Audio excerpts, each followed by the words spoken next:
22,000 सीटों को ऐड करने के लिए धरना लगातार जारी है और आप अभी देख सकते हैं कि संख्या काफी कम हो चुकी है, लेकिन शायद ये अब आने वाली तबाही के पीछे की शांति है। तो हम जानेंगे कि आगे इन लोगों का क्या कार्यक्रम है और ये शांति जो अभी हमें दिख रही है इसके पीछे क्या कारण है, इतनी शांति यहाँ पे बनी हुई है। तो कारण ये है शांति से सत्याग्रह कर, फिर उसके बाद शांति के बाद ये तूफान से पहले की शांति है। वही मैं कह रही थी, ये क्या कारण है कि इतनी शांति बनी हुई है। तूफान आना बाकी है, आने वाला है, इसीलिए ये शांति आपको दिखाई पड़ रही है यहाँ पे। तो कौन सा तूफान आएगा, कोई बताएगा?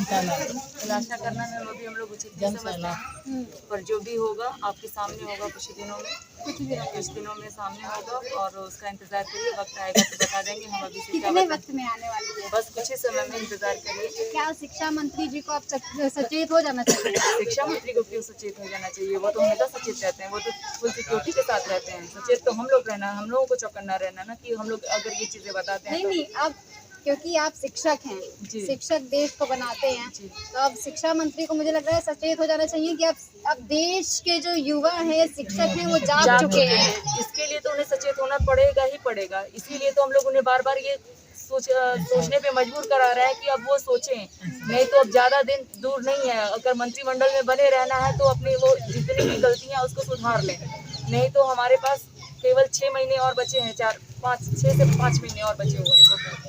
तो इस बीच में उनका सब जो निर्णय होना होगा हो जाएगा। अगर उन्होंने अपनी गलतियां सुधार ली तो वो बने रहेंगे, अदरवाइज वो देखेंगे कि हम लोग खुले तौर पे, खुले मंच पे हम लोग विरोध करने के लिए तैयार बैठे हैं यहाँ पे, और उनको अपनी गलतियां सुधारनी पड़ेगी और वो सुधारेंगे। जब तक वो नहीं सुधारेंगे वो आगे वो अपनी चुनावी गला काफी बैठा हुआ है, ऐसा क्यों? चिल्लाने की वजह से हम लोग अपने हक की मांग जब करते हैं, हम चिल्लाते रहते हैं कि हमें चाहिए, उसकी वजह से ये गला रूंधा हुआ। फिर भी तो कुछ नहीं हो रहा है ना, गला एकदम जब तक ये बैठ के खत्म नहीं हो जाता, जब तक हम बोल चुके हैं यहाँ से कि या तो हमारी भर्ती होगी, यहाँ से हमारी अर्थी जाएगी, दो में से कुछ एक होगा, वो करना होगा। चाहे कितना भी बैठा कुछ भी होगा, हम चिल्लाते रहेंगे, लेते रहेंगे जब तक हमें हमारा हक नहीं मिलेगा, जब तक 1,37,000 पूरा नहीं होगा। शिक्षा मंत्री जब तक ये बताएंगे नहीं कि उन्होंने कैसे कहा, कैसे वो सबको जो 1,25,000 की बात करते हैं कि हमने अभी तक दे दिया है, नौकरी मिल गई है, जब तक वो पूरा क्लियर सबके सामने नहीं लाते हैं या प्रेस कॉन्फ्रेंस करके नहीं बताते, तब तक हम लोग मानने वाले नहीं हैं। हम लोगों को सब कुछ क्लियर और साफ सुथरा चीज चाहिए, क्योंकि ये भ्रष्टाचार मिटाने के लिए आए थे और यहाँ पे भ्रष्टाचार हम लोगों को खुलेआम देखने को मिला है। जब से ये भर्ती शुरू हुई है उस दिन से यहाँ पे, इसका पहले दिन से हर चीज में विरोध होता चला आया है। पेपर लीक हुआ, कट ऑफ का मुद्दा रहा, ये फिर उसके बाद कट ऑफ के बाद हम बीएड, बीटीसी और शिक्षा मित्रों में जो फूट पड़ी वो मुद्दा रहा। आपस में हम लोग कोर्ट बहुत खेले, आपस में हम लोग फिर उसके बाद अभी फिर उसके प्रश्नों पे आया था कि विवाद जो हुआ था, जिसपे आपत्तियां थी, वो प्रश्नों पे तो कोई विचार ही नहीं किया गया। जिन प्रश्नों पे कोई आपत्ति नहीं थी उन पे 3 खुले गेस मार्क ऐसे दे दिया जैसे कि हमारे भाई बंधु उन्हीं नंबरों से पास होंगे और उसी पे हम लोग जाएंगे, उन्हीं को नौकरी दिलानी है। तो वो तो ले लिया, जिनको भरना था उन्होंने उस हिसाब से भर लिया, जबकि वो आउट ऑफ सिलेबस नहीं थे। उसे आउट ऑफ सिलेबस करके वो तीनों क्वेश्चन ठीक है, हमारे पास वो है, हमारे भाई वो दिखाए, हम चाहेंगे कि वो कवरेज दिखाइए। बताइए इसमें हमारे पास ये देखिए आप, ये हमारे इसका फुटेज आप लीजिए, नया बनवाया हुआ है। जी, इसको हमारा पूरा, हम लोग एक भी मुद्दा छोड़ेंगे नहीं। जब हम लोग हर एक चीज, वो शिक्षा मंत्री हैं, वो अपनी कमियों को नहीं पकड़ पा रहे, हम उन्हें बार बार दिखा रहे हैं कि ये शिक्षक आपकी हर कमी को पकड़ के आपको दिखा रहा है कि इसमें देखिए ये मुद्दे क्या क्या हैं, क्यों हम लोग यहाँ पे बैठे हुए हैं, क्यों हम लोग आंदोलित है। बहुत मच्छर काट रहे हैं जी, ऐसे ये तो अभी कुछ नहीं, अभी तो मधुमक्खियों की तरह हम लोग छाप लेते हैं। आप लोग यहाँ पे अभी वो एक दिन आए हैं, शिक्षा मंत्री हम लोगों की जिंदगी जिए। एक शिक्षक की जिंदगी जो होती है ना, वो बहुत ही चुनौतीपूर्ण होती है। हम लोगों ने उसे बीएड में ही सीख लिया, ये ट्रेनिंग हम लोगों को मिली हुई है। हम लोग हमेशा तैयार रहते हैं, अपने बुरे से बुरे दौर के लिए तैयार रहते हैं मानसिक स्थिति से। तो शिक्षा मंत्री एसी में बैठ के ये ना सोचे कि वो हमसे कोई जवाब नहीं देंगे तो हम लोगों का हौसला खत्म हो जाएगा, हम लोग टूट जाएंगे, हम लोग और भी ज्यादा मजबूत हो जाएंगे। इससे जितनी चुनौतियाँ आएंगी उतने ज्यादा मजबूत होते जाएंगे। क्यों? यस मैम, ये तो श्योर है कि आदमी जितना संघर्ष लड़ता है उसकी मजबूती उतनी बढ़ती जाती है। इसलिए हम लोगों का हौसला अभी खत्म नहीं हुआ। बल्कि दिन प्रतिदिन बढ़ता जा रहा है। कितना बढ़ता जाएगा, कब तक बढ़ता जाएगा? जब तक सीटें नहीं जोड़ेंगे तब तक बढ़ता ही जाएगा। बढ़ता ही जाएगा। और एक अंत में 2022 के चुनाव में दिखेगा, बढ़ेगा और इसका भुगतान 2022 में उनको करना पड़ेगा, क्योंकि जब जान जाएंगे कि युवा हो गए, जैसे अखिलेश यादव क्या क्या किए थे, लैपटॉप बांटे लेकिन सत्ता से उतर गए, इसी तरह युवा इस बार जान गया है कि योगी सरकार हम लोग को बस झलवा 1 लाख बता रहे हैं, 25,000 हम भर्ती कर दिए शिक्षक को, बस एक कागजी कार्रवाई है और कुछ है नहीं इसमें। क्योंकि इसमें वो लोग रियल में देखिए तो 1,05,000 समथिंग बस भरे हैं और सब सीटें रिक्त हैं अभी, लेकिन उसको ये जोड़ नहीं रहे। और बार बार मंत्री जी कहते हैं कैसे हम भर दें, कैसे भर दें। अरे इसको बताइए कि 2025 को कैसे आप भरे थे 8,500 में, उसमें तो वैलिड ही नहीं था, बीएड उसमें था ही नहीं, कैसे आप भर दिए। फिर उसके बाद हम ये मंत्री जी से जानना चाहते हैं, मंत्री जी बार बार जो ये बयानबाजी करते हैं कि हम नहीं कर पाएंगे, मुख्यमंत्री जी को भी नहीं बता पा रहे हैं सही, तो मुख्यमंत्री कर रहे हैं कि वो नाजायज मांग करें, मुख्यमंत्री जी भी इस पर ध्यान नहीं दे रहे हैं।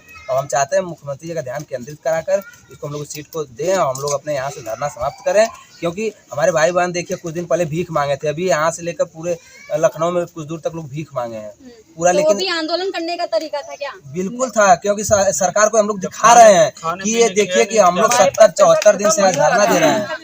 हमारे पास पैसे खत्म हो चुके थे। एग्जैक्टली ये बात ये है कि एग्जैक्टली पैसा हमारे पास अब फंडिंग जो लोग घर से कॉपरेट करते थे कि हाँ चलो हम लोग अगर भरने में नहीं पहुंच रहे तो हम लोग आपस में कॉपरेट करके हम लोग कुछ लोग फंड अपना दे देते थे, तो वो अकाउंट में पैसे ही नहीं थे, तो हम लोगों के पास एक दिन के लिए खाने के लिए कुछ नहीं बचा था, तो हम लोग क्या कर सकते खाने के लिए आप लोग गए थे रोडों पर? हाँ, हम लोग अगर लेंगे, इतने लोग यहाँ पे हैं, कितने दिनों से हम लोग यहाँ पे घर छोड़ के हैं, तो सब लोग इतना पैसे वाले तो है नहीं, बेरोजगार तो बेरोजगार ही होता है ना, तो पैसे बचे नहीं थे। तो उस दिन क्या हुआ कि आज चलो भीख ही मांग लिया जाता है, तो यही हम लोगों ने बैनर लगाए, जिसको जो मिला हम लोगों ने 600 रुपये पाए भी हम लोगों ने उस दिन से, मतलब उस 2 दिन में ये पैसे हम लोगों ने अपने जैसे तैसे करके अपना खर्चा हम लोगों ने चलाया 2 दिन। फिर उसके बाद जो पैसे आते हैं वैसे हिसाब से हम लोग अपना जीवन यापन अभी यहाँ पे कर रहे हैं। आप देख बहुत सकते चुप हैं। नहीं है, क्या बताएं, जैसे शिक्षा मंत्री को सुनते नहीं हैं, उनसे तो सारी उम्मीदों पे पानी फेरते रहते वो हमेशा। योगी जी से ही उम्मीद है कि वो 1,37,000 समस्त रिक्त पदों को भर के भर्ती करेंगे और न्याय करेंगे।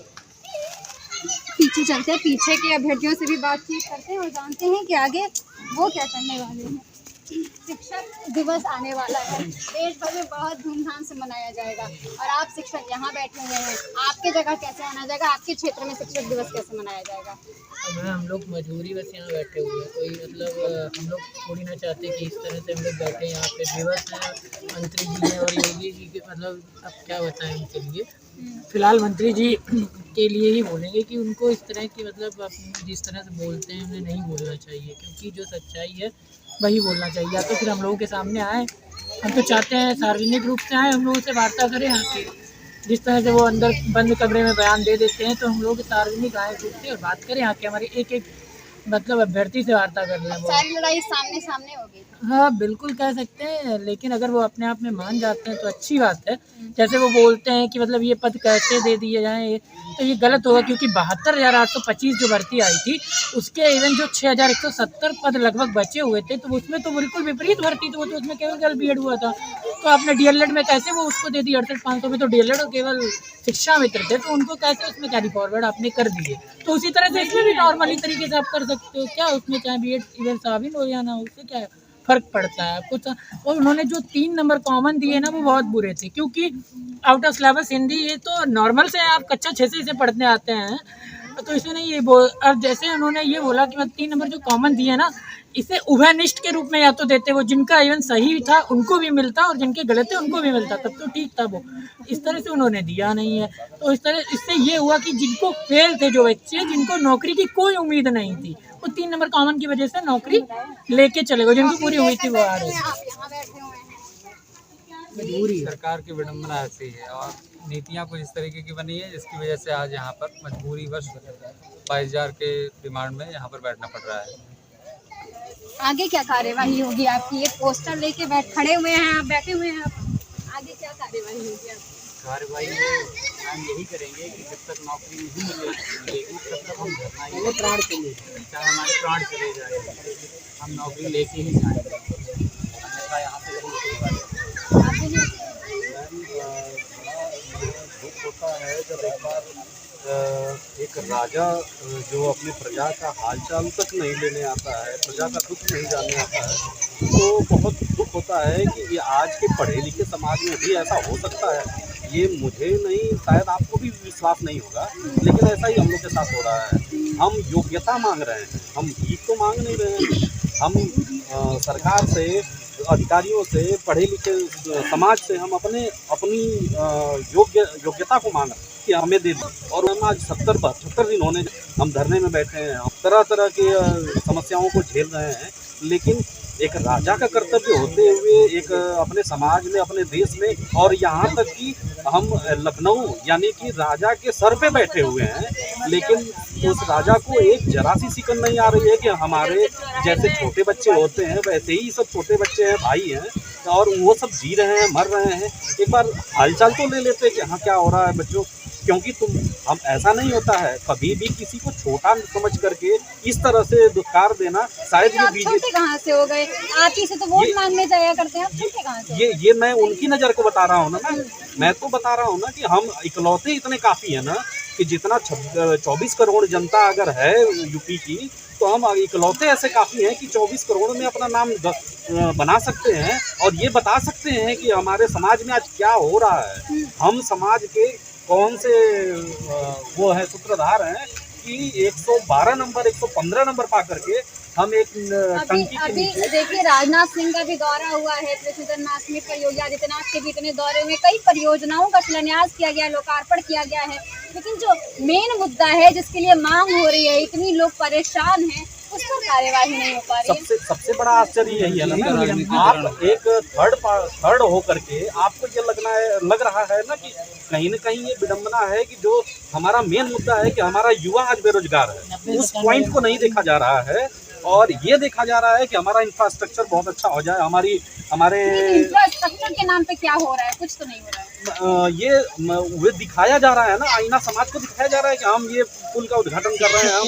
वो कर रहे हैं, हम ये परियोजना लॉन्च कर रहे हैं, लेकिन ये नहीं दिखाया जा रहा है कि हमारे बेरोजगार सड़क पे बैठ के आज 75 दिन से भीख मांग रहे हैं कि हमारी योग्यता को सही जगह सही स्थान दिया जाए। और उस चीज़ को सरकार के आला अधिकारी, सरकार के मंत्री और खुद सरकार के चीफ मिनिस्टर कोई नहीं ध्यान दे रहा है कि हो क्या रहा है।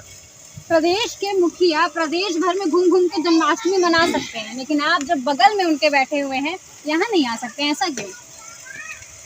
क्योंकि इसमें कहीं ना कहीं सरकार की निरंकुशता है, क्योंकि आप सोचिए कि लगभग 73-74 दिन हम लोगों को यहाँ पे धरना देते हुए हो गए हैं जी।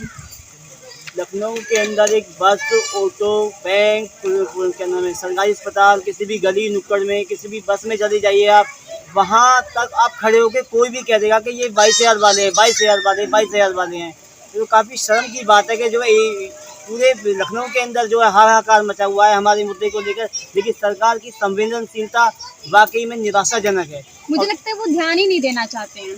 बिल्कुल, इसमें कोई दो राय नहीं है, वो ध्यान देना ही चाहते हैं, लेकिन हम भी कहना चाहेंगे कि कोई भी सरकार जब सत्ता में आती है तो युवा उसको लाते हैं तो उनका मेन पर्पज होता है सिर्फ और सिर्फ रोजगार। अगर आप रोजगार नहीं दे सकते तो आपको सत्ता में रहने का भी अधिकार नहीं है। और ऐसा नहीं है कि सत्ता कभी भी किसी पर्टिकुलर पार्टी की नहीं रही है, समय के बाद हर एक चीज़ में बदलाव आता है। अगर आप ये सोचकर बैठे हैं कि नहीं सत्ता हमारी परमानेंट रहेगी, स्थायी रहेगी, जिंदगी भर रहेगी, ऐसा संभव नहीं है। आपको 2022 में इसका बहुत ही बड़ा परिणाम नजर आएगा अगर आपने हमारी मांगों को नहीं सुना। भाई के वक्तव्य में यही जोड़ना चाहूँगा कि हम तो अधिकार मांग रहे हैं ना, हमसे तो अधिकार छीना गया है। हमारा अधिकार तो उस टाइम छीन लिया गया जिस टाइम रेवड़ी के भाव में 3 नंबर बढ़ा दिए गए सबके। हमारे तो 1 नंबर नहीं बढ़े, लेकिन जो लोग फेल थे वो पास होकर के आज नौकरी कर रहे हैं और हम उनसे अच्छा नंबर लेकर के 115 नंबर लेकर के हम उनसे अच्छा नंबर लेकर के और एक PCS लेवल की तैयारी करके अपना घर त्याग करके अपने माँ बाप को अपने ऑफिसों में गलत बता करके कि हमारे माँ बाप बीमार हैं, हमें छुट्टी चाहिए, हम इस तैयारी के लिए जी जान लगा के किए। और ये नहीं पता था कि जिस बीजेपी शासन के हम पढ़े लिखे हैं वही बीजेपी आएगी और हम लोग के जड़ को काटेगी। ये पता नहीं काट रही है आपकी। वो तो ठीक है, मैं कहूँ ये उत्तर प्रदेश की ऐसी भर्ती है जिसमें 90 नंबर लाने वाला बच्चा सरकारी शिक्षक बना हुआ है, जबकि 115 नंबर लाने के बाद भी योग्य शिक्षक यहाँ धरना दे रहा है। हमें तो इस बात पर भी शर्म आती है कि आपने उस बच्चे को नियुक्ति पत्र थमा दिया जिसके 143 नंबर आते हैं 150 में से, और उसे ये नहीं पता होगा कि हमारे देश के राष्ट्रपति का नाम क्या है। आप उसकी पीठ थपथपा के उसे नियुक्ति पत्र देते हो, किस बेस पर, किस आधार पर दे दिया? उसका इंटरव्यू तो कम से कम ले लिया होता, पता तो लग था उसकी योग्यता क्या है। अब उसने आखिर उसने ऐसी किस तरीके से, किस लेवल से मेहनत की है कि उसे ये नहीं पता कि देश का प्रथम राष्ट्रपति का नाम क्या है। ऐसे लोगों को भी दी जा रही है। आप लोग को मैं कहीं से देख रही थी, आप दोनों लोग बहुत मायूस बैठे हुए हैं, क्यों? मायूस मैं इसलिए बैठा हुआ है कि आप एक तरह से धरना दे रहे हैं। गवर्नमेंट का कोई भी व्यक्ति किसी न छोटे आप ही आगे आ जाइए। गवर्नमेंट का कोई भी व्यक्ति हम लोगों से ये तक कुछ नहीं हुआ है कि आप लोग यहाँ किस लिए बैठे हुए हैं। हम लोग अपनी तरीके से धरना दे के वहाँ को टेस्ट करके अपनी बातों को जताते हैं कि देखिए हम लोग किस लिए यहाँ पे आ रहे हैं, अपनी हमारी मांगे क्या हैं। हमारे 22,000 सीटों को अगर जोड़ दें तो हम लोग सभी परिवारों को अच्छा जीवन यापन करने के लिए मिल जाए, लेकिन गवर्नमेंट हम लोग को सुनना ही नहीं चाह रही है। इसीलिए इतना मायूस है। मायूस और साथ ही इसलिए भी मायूस है कि जो भी शिक्षा मंत्री जो भी बयान देते हैं हम लोगों के बारे में 22,000 को लेकर, वो सरासर झूठ बोलते हैं। वो अपने स्वार्थ के लिए हमको लगता है झूठ बोलते हैं। कितना झूठ बोलते हैं? 100% झूठ बोलते हैं। 110%। जब उनसे पूछा गया कि 72,000 की जो 6,170 सीटें 68,500 में कैसे जोड़ी जाएंगी, तो इस मुद्दे पे उन्होंने बात ही नहीं किया। ये कहें ये बात नहीं करेंगे इस तरह, तो ये कैसे कर सकते हैं कि 68,500 की बची सीटें 69,000 में नहीं कैरी फॉरवर्ड की जा सकती, नहीं जोड़ी जा सकती। और एक तरफ है 72,000 की बची हुई सीटें, 6170 जो सीटें हैं वो 68,500 में जोड़ी जा चुकी हैं, उस पर वो बात नहीं करते हैं। तो इसलिए 100% वो झूठ बोलते हैं। इस पर कभी डिबेट ही नहीं करना। बिल्कुल श्योर है, और उनकी नीति ही नहीं समझ में आई। बीएड वालों को अप्लाई भी करवाया इसमें आपका, और एकेडमिक जब मालूम है कि बीएड वालों की पुराने वाले हैं कल्याण सिंह के समय के, तो आपने एकेडमिक का क्राइटेरिया रखा ही क्यों? सबसे बड़ी वजह तो यही है, उनकी यहीं पे नीति फेल होती है। उसके बाद बहुत सारे विवाद हैं। 115 नंबर ला के हम बाहर हैं और 90-97 वाले पास आउट है और नौकरी कर रहे हैं, और हम यहाँ 73 दिनों से धरना दे रहे हैं, भूखे प्यासे बैठे हैं। उसके बाद भी वो बिल्कुल हम लोगों को एक तरीके से इग्नोर है। 90 नंबर वाले लोग अगर बच्चों को पढ़ाने जा रहे हैं तो बच्चे कितना नंबर लाएंगे? 60? अब ये तो मंत्री जी बता सकते हैं किस तरीके की वो रूपरेखा दिखाना चाहते हैं इस शिक्षित समाज को, किस तरीके की शिक्षा को वो व्यवस्थित करके बहुत ऊंचाइयों पर ले जाना चाहते हैं, तो वही जाने किस तरीके की कल्पना करिए। आपने देख